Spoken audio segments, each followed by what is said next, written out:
In this fourth section, I will cover the underlying dynamics of confidence and fear so that you can build a framework for understanding how to create a carefree state of mind when you trade.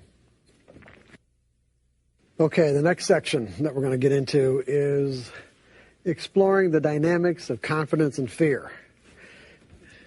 In other words, what was from this morning and just a little while ago, not so much a little while ago, but especially from this morning, what's the primary problem? Why do we have so much of a problem, or what creates the problem in a trade-by-trade perspective?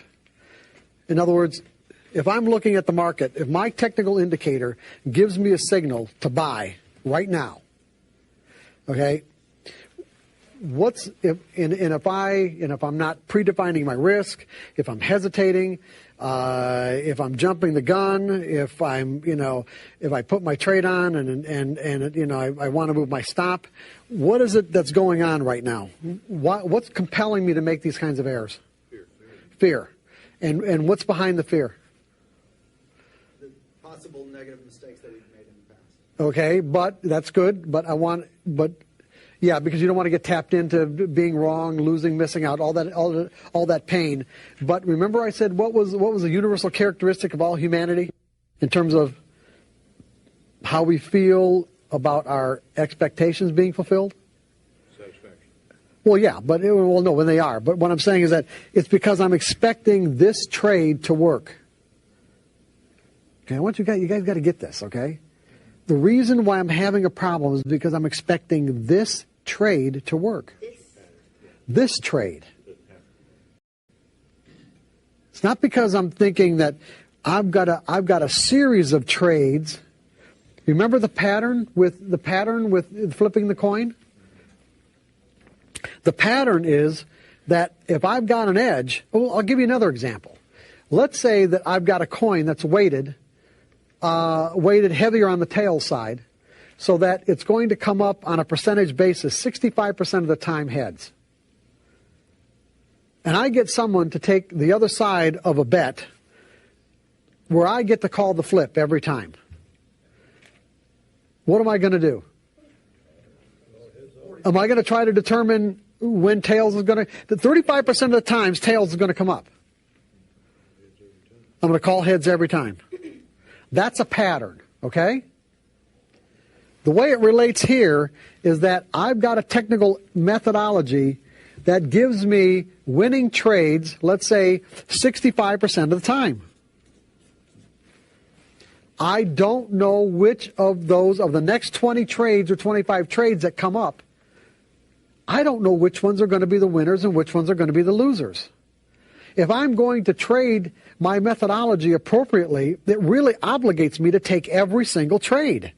I can't be picking and choosing my trades based on what I think is going to happen, because hopefully I've already established you don't know. And if you think you know, you're just making it up in your own mind. I'm going to repeat that. If you think you know, you're just making it up. Is everybody all right with what I just said? Yes.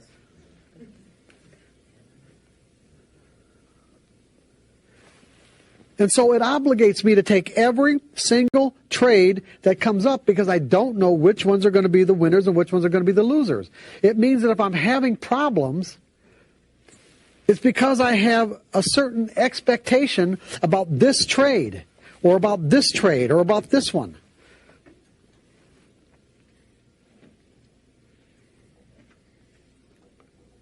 So what if I'm expecting a random outcome? What if I change my expectations? Will I feel differently about it?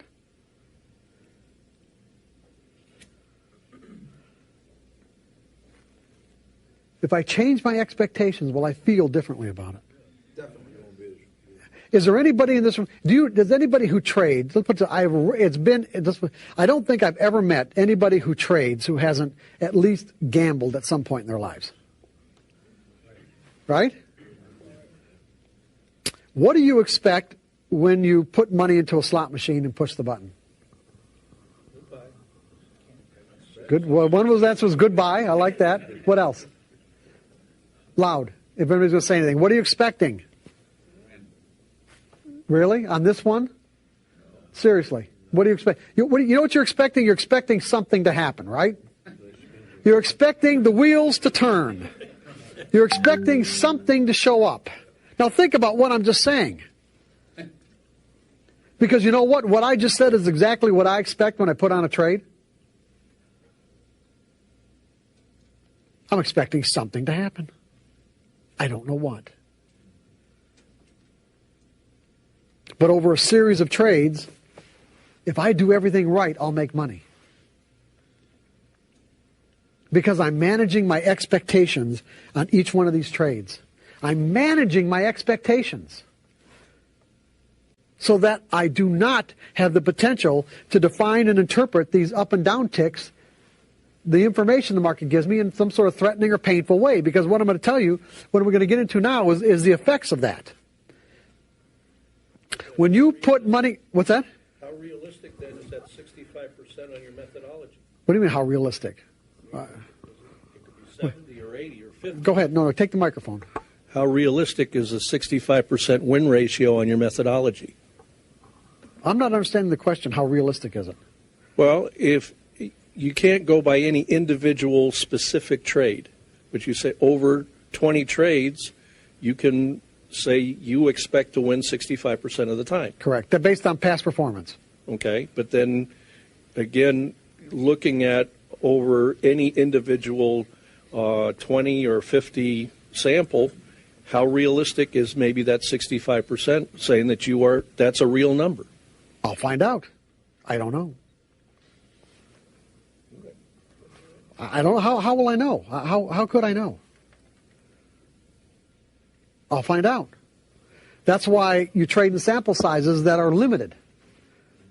In other words, I don't make an assessment of how well it's working until after the end of a sample size.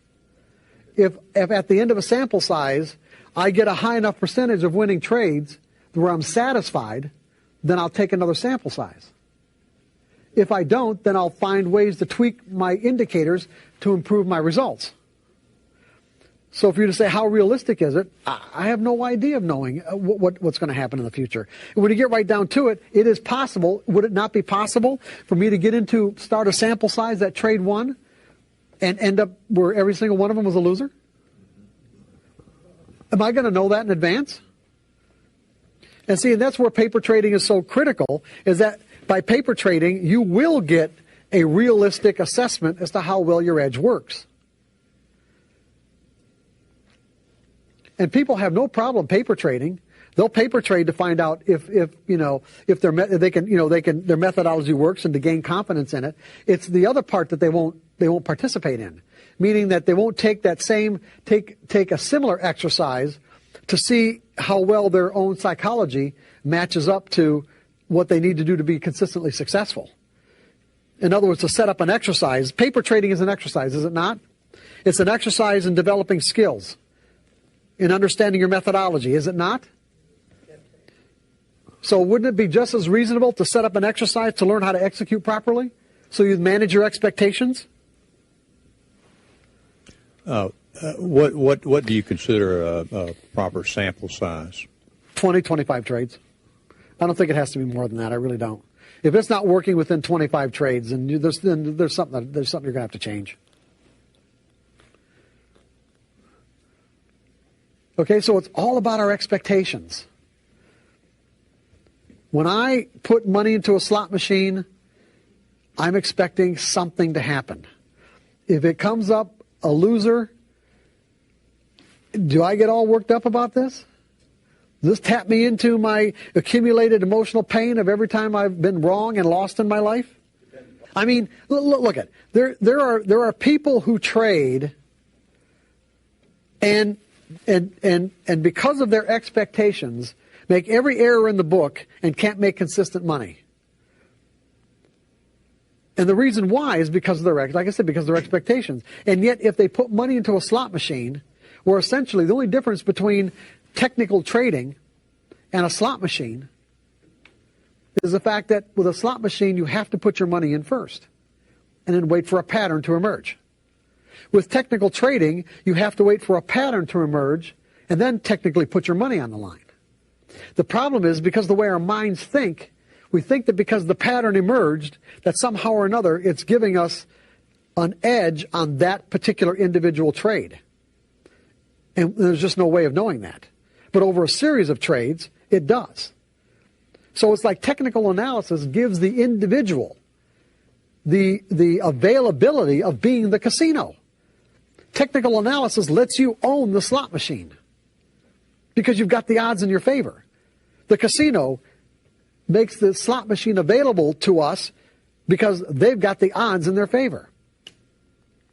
But to derive the benefit of those odds, you have to be able to execute properly. And you have to think about this properly. It is just a numbers game based on the odds.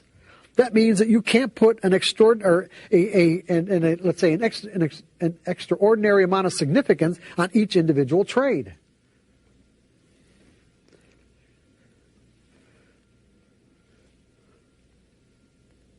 Because if you sat and played a slot machine, you wouldn't think anything of it.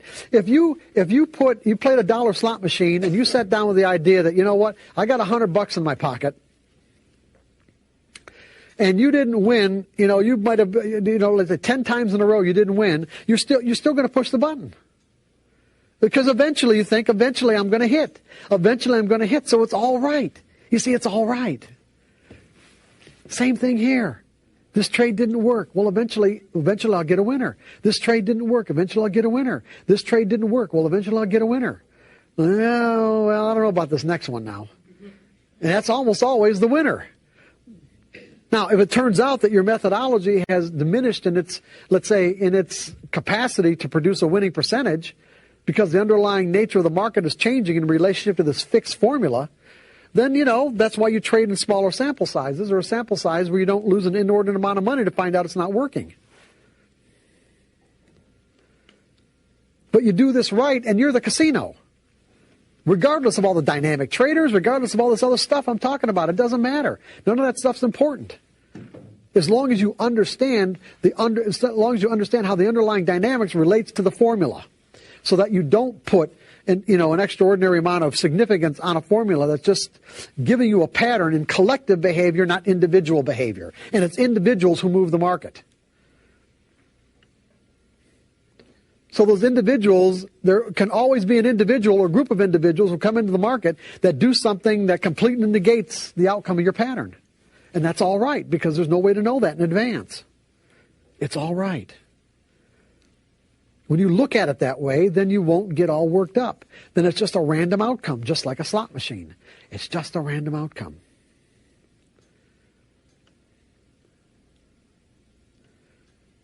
Because that's what you're expecting. You expect a random outcome, you got a random outcome, and there's no emotional significance.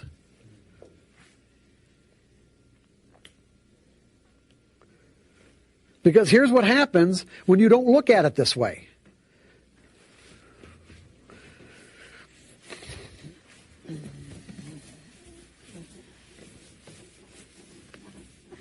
Let's take a typical trader who's operating out of the 4 fears.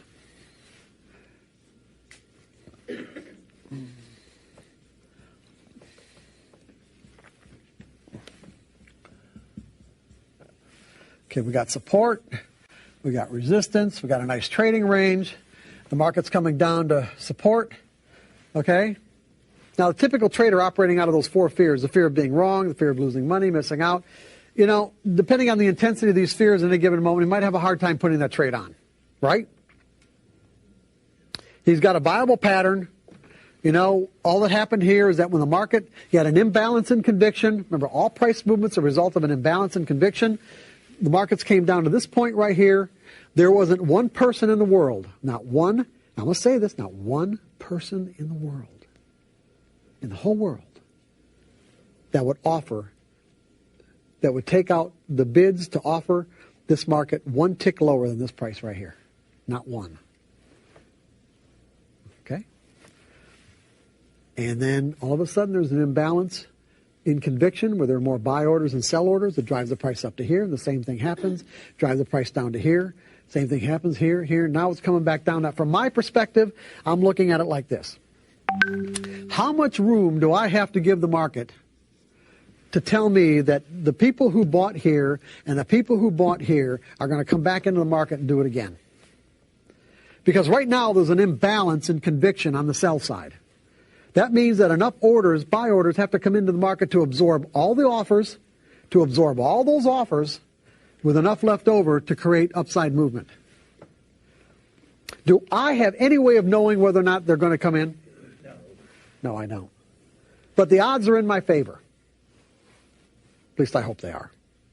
In any case, I'm willing to risk a certain amount of distance from my entry point to find out. That's all it is. That's all it means to me. If they don't come in, it means, you know what? The guys that bought here and bought here, they might be out to lunch. And that happens. I am not kidding you. I know that for a fact. I've experienced it. Because I intimately knew, you know, a lot of the big traders in certain markets that would buy here. And I'm thinking, okay, they're coming back in, and they were out to lunch. Say, hey, where were you guys?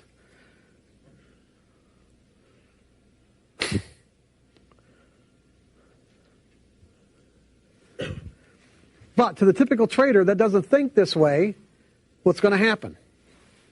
If he manages to get the trade on, it's going to be because he thinks he's right. Because he thinks he knows what's going to happen next. Right? And he's not going to put in a stop, because to predefine his risk, how much money does he have to, how much room and dollar-wise, how much room, distance of the dollar value of this distance that he has to give the market to tell him that this trade is either working or it's not. Or that to let it go any further isn't worth finding out. That's all it means to me. But he's not going to think that way. He's going to think, by gathering evidence that this trade might not work, he might be talking himself out of taking it. And so by the time he actually manages to get this order in the market and buy somewhere in here, he has convinced himself that he's right. Now, remember I said earlier, and I think I just said it once, so you might not have gotten it, that fear has an effect on the way we perceive information. When we're in a state of mind of fear, we are perceiving information in a threatening way. In other words, we're having an expectation of pain. And remember I said that to experience emotional pain, there's two kinds of pain: physical pain and emotional pain. Emotional pain requires an interpretation. The up and down ticks that the market offers us are not inherently pleasurable or painful by their nature. There is such a thing as painful information. I mean, painful from the environment's perspective. If someone's hurling insults at you, their intent is to cause you emotional pain. But that doesn't mean you're going to experience the emotional pain unless you interpret it that way. If they're hurling insults at you in a foreign language that you don't have the slightest idea about what they're saying, it may look to you like they're saying something isn't so nice, but then again, you don't know what the words are, and so what do you feel? Nothing. The interpretations come from our beliefs. The interpretations come from our mental framework. In other words, the pain's already inside of us. All the words are doing is tapping us into it. Once we learn how to manage our interpretations, we can manage the way that we feel. We can actually determine how we feel in our own state of mind. So this trader, he's operating out of a fear of being wrong. So, like I said, he convinces himself that he's right. That's the way he gets the trade on. So let's say the market...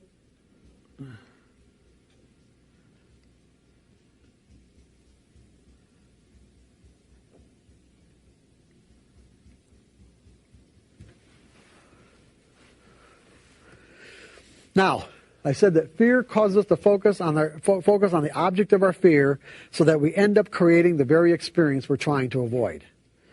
This trader is trying to avoid being wrong. Now, we have self-protective mechanisms. They can work at an unconscious level. There are mechanisms inside of us that will protect us from information that we perceive as threatening. It causes what was typically referred to as perceptual blindness, where there are things going on around us that we cannot perceive, even though we have the ability to perceive it, but we're being blinded from it. if I'm afraid of being wrong, what of the information that the market is making available to me, what am I going to focus my attention on, the upticks or the downticks? You're right, the upticks, not the downticks. Meaning that what I will do is I will place an inordinate amount of significance. In other words, the way my mind will automatically weigh this information in terms of what's significant and what isn't, it will give more significance to the upticks than the downticks. Because every time I get an uptick, it will be taking me out of my pain. I'll say, oh, it's finally all over. And then we'll get more downticks. And then we get a couple upticks and say, oh, it's finally all over. In other words, what my mind is doing to protect me is saying that these few upticks are far more significant than all these downticks. Now, do I have the ability to recognize a trend? In other words, being able to define and recognize a trend is one of the most fundamental characteristics of learning technical analysis. A trend is a series of higher highs and higher lows, or lower highs and lower lows. But in this moment, am I able to recognize this as a trend? No, because I'm too focused on getting myself out of the pain, which means that I'm focused on these upticks. Now, our traders operating both out of a fear of being wrong and a fear of losing money. Now, what ends up happening is this, is that if this were to represent all the negative energy inside of his mind of what it means to be wrong,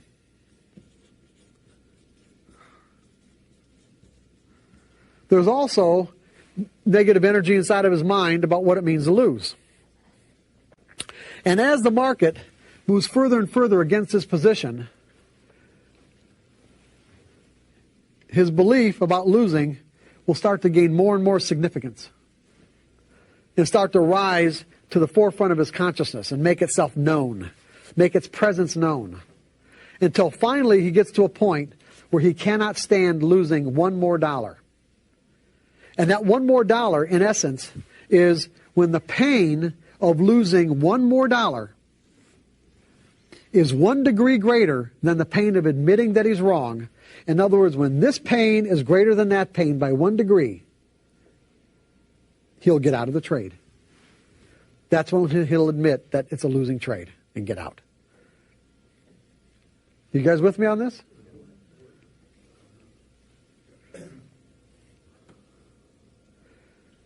Now, he would say that the market did this to him. But what I'm saying is that is blatantly not the case. His fear did that to him. He created the very experience he was trying to avoid. He was trying to avoid being wrong, and he made himself wrong. And ultimately, this is always the spot where the market, where the market does that anyway.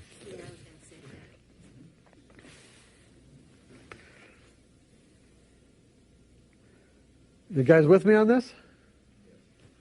Okay, now this trader gets out of this trade right here. He looks back at this chart pattern and why didn't I just go short? Why didn't I just go short?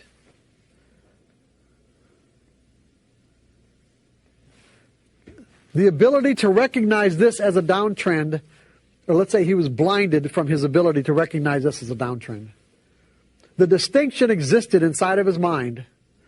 In other words, he can actually make the distinction of what a downtrend is.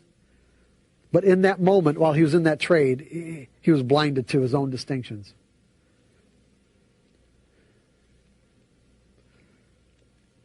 Because he was operating out of a trade-by-trade mentality. He was operating out of a trade-by-trade mentality. This trade took on the significance of life or death, just like any other trade that he puts on does. And to be a consistently successful trader, it ain't going to happen if you think that way. The pros don't think that way. Determine your risk. It either works or it doesn't, and go to the next trade. Determine your risk. It works or it doesn't, go to the next trade. That's all it is. That's the whole game.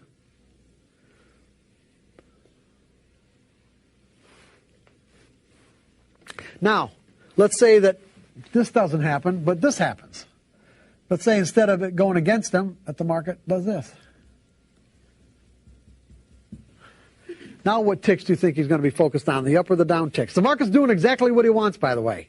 Now the market is doing exactly what he wants. And what ticks do you think he's going to be focused on? The down ticks. And why the down ticks? Because he's been in too many times of trades where the market has taken away his profits. And so he places an inordinate amount of significance on every down tick, and in essence ends up doing what? Leaving money on the table. So what he does is, let's say he gets out right here, so he cuts his profit shorts and lets his losses run.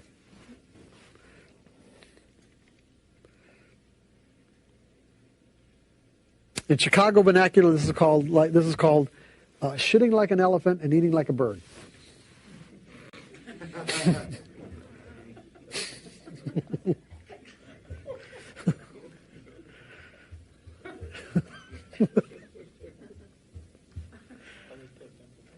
What's that?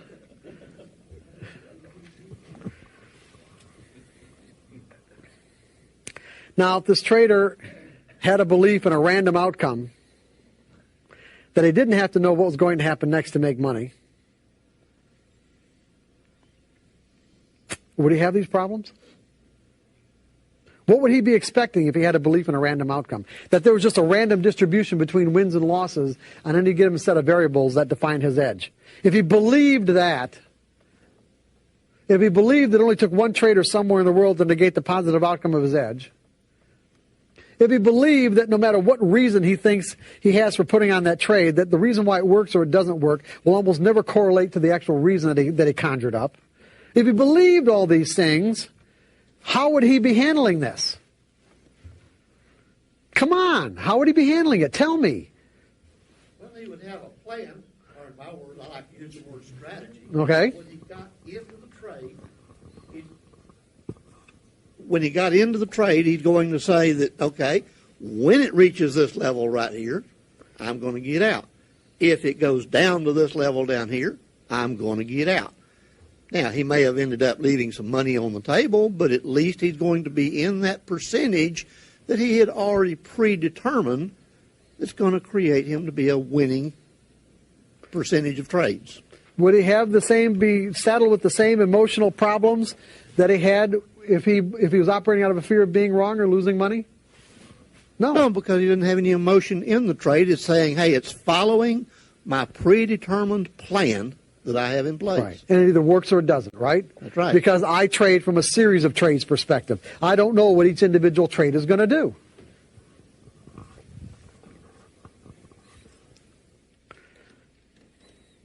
This is the way the pros do it, by the way. This is thinking like a pro. You want to make consistent money, this is the way you're going to have to think. Otherwise, you already know what the problems are.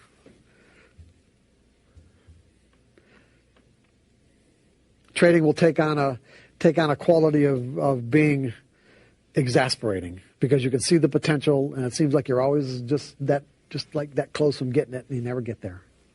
How we feel, our state of mind in any given situation, is always real and the absolute truth. Now, I want you to make a distinction here. At any given moment, we're in a state of mind. State of mind could be any number of things. We have a lot of ways to define states of mind. It could be a state of mind of like satisfaction, dissatisfaction, happiness, joy, fear, terror. These are all states of mind. Confidence is a state of mind. As a state of mind, confidence, when I'm confident, I feel compelled to step into a situation. Compels to thrust me forward into an experience. Of course, if I'm fearful, then what am I doing? I'm pulling back because I feel threatened in some way. I'm perceiving the information that's available in that moment as threatening. But you got to remember, for me to perceive it that way, it means I'm interpreting it that way. Here's where people get real mixed up about this sort of thing. Is that the state of mind that we experience in any given moment is always the absolute truth. You can't deny the fact that if I'm feeling fearful right now, then I'm feeling fearful. That's just the way that it is. I'm in that state of mind. The particular interpretation that got me into that state of mind, however, could be completely dysfunctional. You guys with me on this? The interpretation that comes from what we believe could be completely dysfunctional. You see, as passive technical traders, if we believe that somehow or another our methodology is telling us what's going to happen next on any particular trade, the reason why we're having problems is because that is a dysfunctional belief.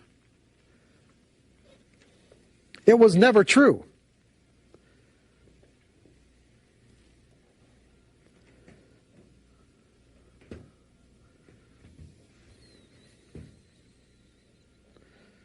Now, the states of mind that result from that belief are real.